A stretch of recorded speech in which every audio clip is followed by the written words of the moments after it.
नमस्कार दोस्तों, Kumharia TV channel में एक बार फिर से आप सभी का स्वागत है। दोस्तों, कहानी में आगे बढ़ने से पहले अगर आप हमारे चैनल पर नए हैं या पहली बार आए हैं तो कृपया सब्सक्राइब करके घंटी के बटन को क्लिक कर लें ताकि मेरी अगली वीडियो का नोटिफिकेशन सबसे पहले आप तक पहुंच जाए। तो चलिए दोस्तों, कहानी में आगे बढ़ते हैं। मध्य प्रदेश के जबलपुर जिले में चरगवा पुलिस थाने के अंतर्गत एक छोटा सा गाँव है सगड़ा। इस गांव की कुल आबादी मुश्किल से 700-800 ही होगी। गांव के अधिकांश लोग खेती बाड़ी का काम करते हैं। सगड़ा गांव में उत्तम गिरी का 6 भाइयों का परिवार रहता है। उत्तम गिरी और सबसे बड़े भाई सतमन गिरी एक साथ रहते हैं, जबकि 4 अन्य भाई घर से कुछ दूरी पर बने मकान में रहते हैं।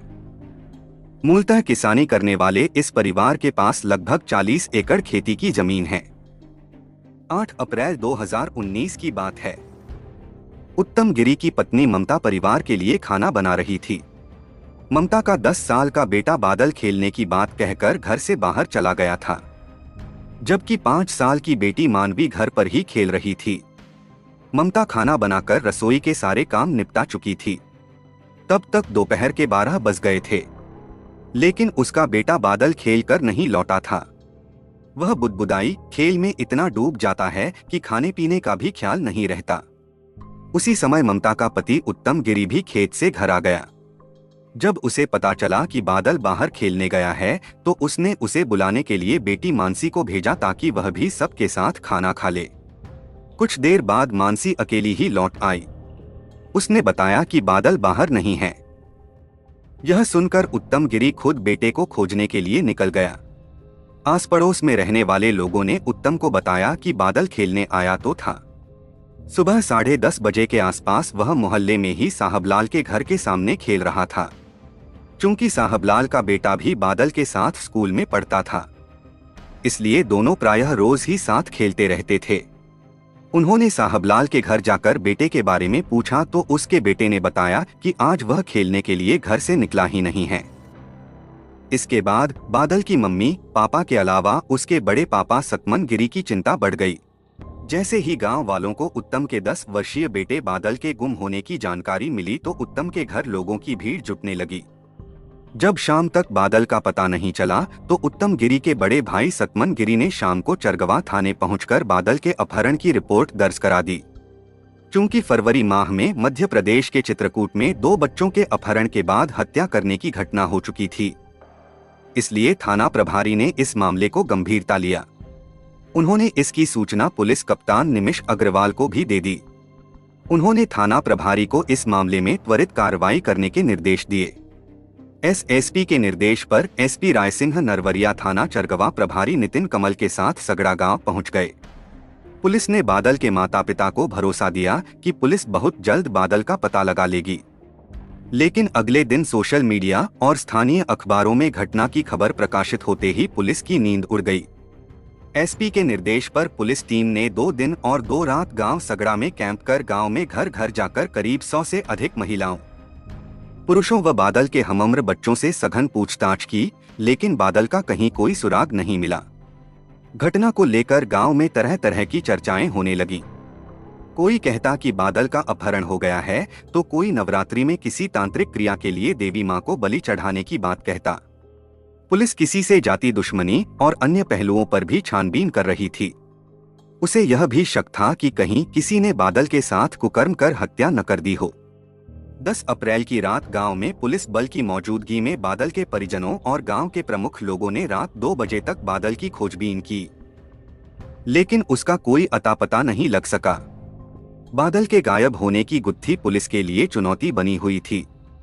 इस बीच एसपी साहब ने बादल की सूचना देने वाले को 25,000 रुपए का इनाम देने की घोषणा कर दी। उधर बादल की मां ममता का रो रो कर बुरा हाल था। किसी अज्ञात आशंका के डर से उसका कलेजा रह रहकर कांप उठता। गुरुवार 11 अप्रैल 2019 की सुबह 8:30 बजे के लगभग गांव के कुछ लोगों को पास में बने एक खाली मकान से अजीब सी बदबू आती महसूस हुई। जब उत्तम और गांव के लोग उस मकान के अंदर पहुंचे तो उन्हें एक जर्जर कमरे में प्लास्टिक की बोरी नजर आई। तत्काल बोरी खोलकर देखी गई तो उसके अंदर बादल की लाश मिली। उसके दोनों हाथ और पैर तार से बंधे हुए थे। बॉडी गल चुकी थी। जिस मकान में बादल की लाश मिली वह मकान रामजी नाम के व्यक्ति का था, जो कुछ साल से पास के गांव कमतिया में रह रहा था। उसका यह घर खाली पड़ा रहता था। रामजी के 3 भाइयों का परिवार गांव में रहता था। कमरे के अंदर गोबर से लिपाई की गई जगह पर एक कोने में पत्थर पर उकेरी गई देवी की मूर्ति रखी थी। मूर्ति के पास ही त्रिशूल, मोरपंख, बुझे हुए दीपक के साथ 2 नारियल भी थे। घर के आंगन और पिछले दरवाजे तक खून के धब्बे मिले। पिछले दरवाजे में बाहर की ओर से ताला लगा हुआ था, लेकिन रामजी और गांव वालों ने बताया कि पिछले दरवाजे में सिर्फ सांकल लगी रहती थी। गांव वालों ने आशंका प्रकट की कि शायद लाश को छिपाने वाले बाहर से ताला लगाकर गए होंगे। बादल के गायब होने के बाद से उत्तम गिरी के परिवार के लोग रामजी के इस घर में कई बार बच्चे को ढूंढने पहुंचे थे, लेकिन उस समय वहां कुछ नहीं मिला था। बादल की लाश मिलते ही उसके परिजनों के साथ गांव के लोग आक्रोशित हो गए। इसलिए रामजी के भाइयों के परिवार को गांव वालों ने घेर लिया। सुबह 8:30 बजे रामजी के भतीजे मुकेश ने फोन पर अपने चाचा रामजी को बताया कि उनके घर में बादल की लाश मिली है, जिसके कारण गोस्वामी परिवार के लोग उन सभी को परेशान कर रहे हैं। यह जानकारी मिलते ही रामजी भी सगड़ा पहुंच गया। उधर गोस्वामी परिवार के साथ गांव के कई युवकों ने गांव की घेराबंदी कर रखी थी। इस बीच किसी ने पुलिस को खबर की तो चरगवा थाने की पुलिस वहां पहुंच गई। गांव में उस समय तनाव जैसा माहौल था। तनाव की स्थिति को देख एसपी निमिष अग्रवाल, एसपी रायसिंह नरवरिया के साथ पुलिस के सभी अधिकारी भारी फोर्स लेकर गांव पहुंच गए और एफएसएल टीम ने लाश मिलने वाली जगह का निरीक्षण कर सबूत इकट्ठा किए।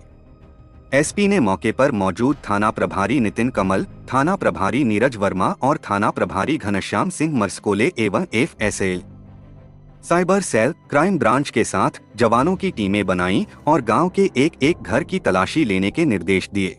इस तलाशी अभियान के बाद भी हत्यारों के बारे में कोई जानकारी नहीं मिली। चरगवा थाना प्रभारी नितिन कमल द्वारा की गई जांच एवं पूछताछ में एक बात तो तय मानी जा रही थी कि बादल के अपहरण एवं हत्या में किसी करीबी का हाथ है। विवेचना के दौरान गांव की महिलाओं एवं पुरुषों और बच्चों से लगातार सघन पूछताछ की गई। पूछताछ के आधार पर संदेह की सुई मुकेश श्रीपाल के इर्द गिर्द घूमने लगी। बादल का शव जिस मकान में मिला, उसके मालिक रामजी के भतीजे मुकेश श्रीपाल के बार बार बयान बदलने से पुलिस को संदेह हुआ।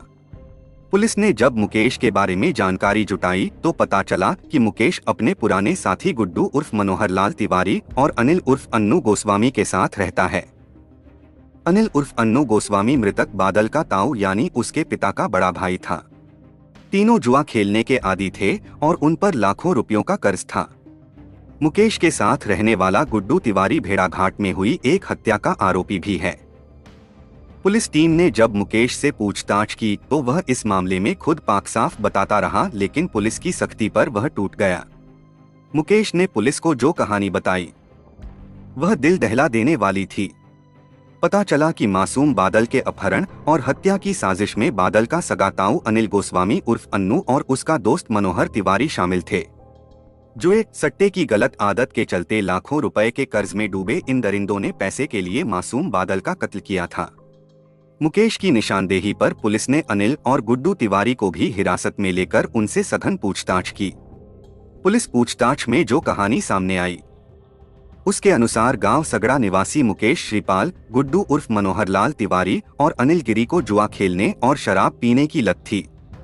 कुछ दिन पहले ही तीनों नरसिंहपुर जिले की सीमा से सटे नगर गोटे गांव में जुआ खेलने गए थे। वहां बड़ी रकम हारने के कारण तीनों पर लाखों रुपए का कर्ज हो गया था। जब कर्जदारों ने उन्हें धमकाना शुरू किया तो तीनों परेशान रहने लगे। कर्ज से मुक्ति पाने के लिए तीनों लूट, डकैती और अपहरण की योजना बनाने लगे। तीनों को जब कोई रास्ता नजर नहीं आया तो इसके लिए अनिल उर्फ अन्नू ने सुझाव दिया कि उसके छोटे भाई उत्तम के बेटे बादल का अपहरण कर लिया जाए तो 10-12 लाख की फिरौती मिल सकती है। उत्तम कुछ भी करके रुपए दे देगा। यह सुनकर मुकेश, गुड्डू और अन्नू ने योजना बनानी शुरू कर दी। इसके बाद वे तीनों बादल के अकेले घर से निकलने का इंतजार करने लगे। 8 अप्रैल 2019 की सुबह लगभग 11 बजे गुड्डू, मुकेश और अन्नू गांव में खाली पड़ी दलान पर जुआ खेल रहे थे। तभी उनकी नजर अकेले घर जाते हुए बादल पर पड़ी तो उन्होंने जुआ खेलना बंद कर दिया और अनिल गिरी उर्फ अन्नू बादल के पास पहुंच गया। उसने बड़े प्यार से बादल से घूमने चलने को कहा तो वह ताऊ की बात नहीं टाल सका। जैसे ही बादल को लेकर अनिल वहां से जाने लगा तो लोगों से नजर चुराकर मुकेश और गुड्डू तिवारी भी उसके पीछे पीछे चलने लगे। गांव से बाहर निकलते ही तीनों बादल से मीठी मीठी बातें करने लगे। बादल इन तीनों को पहले से जानता था, इसलिए वह बातें करता रहा। तीनों बड़ी सफाई और चालाकी से उसे गांव के बाहर खेत में बने सूने मकान में ले गए। यह मकान लखन गौड़ का था जिसमें कोई नहीं रहता था। काफी देर तक वहां रहने के बाद जब बादल ने घर जाने की जिद की तो तीनों ने पास में पड़े बिजली के तार से उसके हाथ पैर बांधकर मुंह पर कपड़ा बांध दिया ताकि उसकी आवाज न निकल सके। बादल को वहीं छोड़कर तीनों गांव आकर यह योजना बनाने लगे कि उत्तम गिरी से कैसे फिरौती मांगी जाए। गांव में जब पुलिस बादल की तलाश करने पहुंची तो बादल के परिजनों और गांव वालों के साथ तीनों लोग भी बादल की खोज के बहाने पुलिस और परिवार की गतिविधियों पर नजर रखने लगे। पुलिस के साथ बादल के पिता उत्तम और परिजन बादल की तलाश करने लगे। यह देखकर तीनों अपहरता डर गए। माहौल देखकर उन्हें लगने लगा कि उत्तम से फिरौती की रकम वसूलना अब मुश्किल है। तीनों अपहरता एक बार फिर से खेत में बने मकान में आ गए। उन्हें भय लगा कि अगर बादल को छोड़ दिया तो वे पकड़े जाएंगे, क्योंकि बादल तीनों को पहचानता था। हाथ पैर और मुंह बंधा बादल हाथ पैर पटक कर छूटने का प्रयास कर रहा था कि उसी समय गुड्डू तिवारी ने बादल की गला दबाकर हत्या कर दी। गुड्डू शातिर अपराधी था। पहले भी वह एक युवक की हत्या करके शव को नदी में फेंकने के आरोप में जेल की हवा खा चुका था। गुड्डू ने कहा कि अगर बादल की लाश नहीं मिली तो वे सभी बच जाएंगे।